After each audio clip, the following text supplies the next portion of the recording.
What is the result of devotional service and the association of devotees? We lose taste for sense gratification.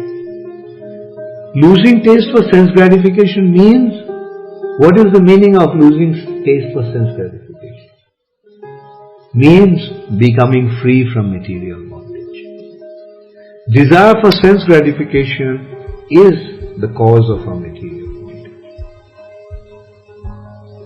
But performing devotional service, we lose taste for sense gratification.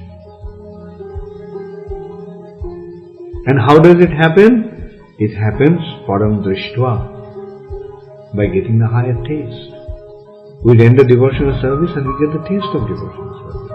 And then that makes us realize the futility of material sense gratification, material attachment. And then, not only we lose taste, we lose taste for sense gratification in this world, but we also lose taste for sense gratification in the next world.